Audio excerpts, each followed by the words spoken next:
মৃতদেহকে যেভাবে শ্মশানে পুরানো হয়, মোহনাকে জীবিত একটা শিশুকে ঠিক ওইভাবে পুরানো হয়েছে।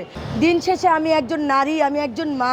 যেই মোহনাকে যে নির্যাতন করেছে তার মধ্যে একজন নারীও আছে। আসলে ভয় করছি, কারণ বাংলাদেশ সংবিধানে যেহেতু বলা আছে বাংলাদেশের আইন সবার জন্য সমান, সংবিধানে লেখাটা লেখার জায়গায় রয়ে গেছে, কিন্তু আইনের জায়গায় যখন আমরা নির্যাতিত হই, যখন আমরা আদালতের কাঠগড়ায় দাঁড়াই, সেটা কিন্তু আমরা দেখি না। যে আজকে আমরা কোর্টে আসছি, আপনারা জানেন শিশু গৃহকর্মী মোহনার যে নির্যাতনকারী, সেই নির্যাতনকারীর আজকে রিমান্ডের আবেদনের শুনানি আজকে, এজন্য আমরা আসছি।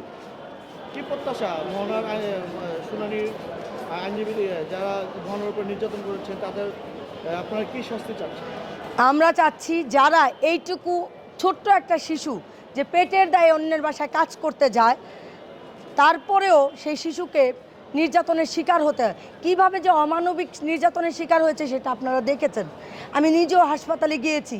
আমরা আসলে চাই বাংলাদেশের আইন এবং আন্তর্জাতিক আইন যারা লঙ্ঘন করে, তারা যেই দলের হোক, যেই পদের হোক এবং যতই ক্ষমতা বা অর্থের সম্পদের মালিক হোক, তারা যেন, বাংলাদেশ সরকার যেন তাদেরকে যেন এই আইন লঙ্ঘন করার কারণে, একটি ছোট্ট শিশুকে অমানবিক নির্যাতন করার কারণে বাংলাদেশ সংবিধানে যে আইনের যে ধারা আছে শিশু নির্যাতনের, সেই ধারা অনুযায়ী তাকে যেন শাস্তি নিশ্চিত করে, সেই প্রত্যাশায় আজকে আমরা সিএমএম কোর্টের সামনে দাঁড়িয়েছি।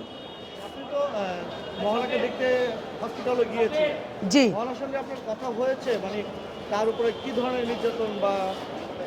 জি, মোহনাকে দেখতে আমি গত 4 ফেব্রুয়ারি আমি শহীদ তাজউদ্দিন মেডিকেল কলেজ হাসপাতাল গাজীপুরে গিয়েছি মোহনার সাথে, এবং মোহনার দাদির সাথে আমার কথা হয়েছে। আসলে ওইটুকু ছোট্ট শিশুকে আপনারা তো দেখেছেন, আর আমি একদম কাছ থেকে তার সাথে কথা বলে আমি বিষয়গুলো যেটা আমি বুঝতে পেরেছি, মৃতদেহকে যেভাবে শ্মশানে পুরানো হয়, মোহনাকে জীবিত একটা শিশুকে ঠিক ওইভাবে পুরানো হয়েছে। ওর শরীরের 1 ইঞ্চি জায়গা বাকি নাই যেখানে পোড়ার কোনো ক্ষত বিক্ষত স্থান নাই। মানে মেয়েটা কথা বলতে পারতেছে না, কথা বললেই বলে আমি কিছু করি নাই, আমি কিছু করি নাই। ভয়, আতঙ্ক এখনও ওর মধ্যে কাজ করছে।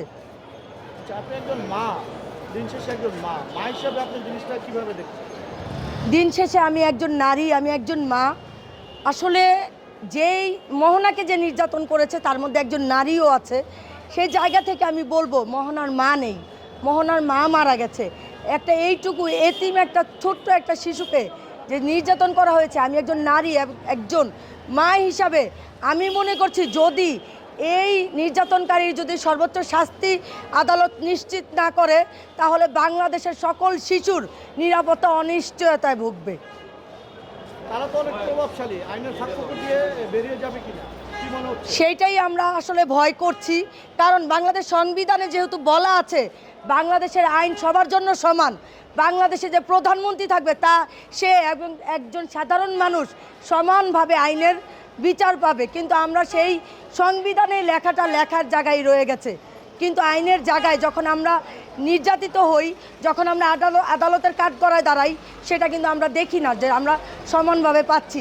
তারা প্রভাবশালী, তাদের অনেক অর্থ আছে, তারা খুব বড় পদে আছে, তাই আসলে তারা আইনের ফাঁক দিয়ে বের হয়েই যায়।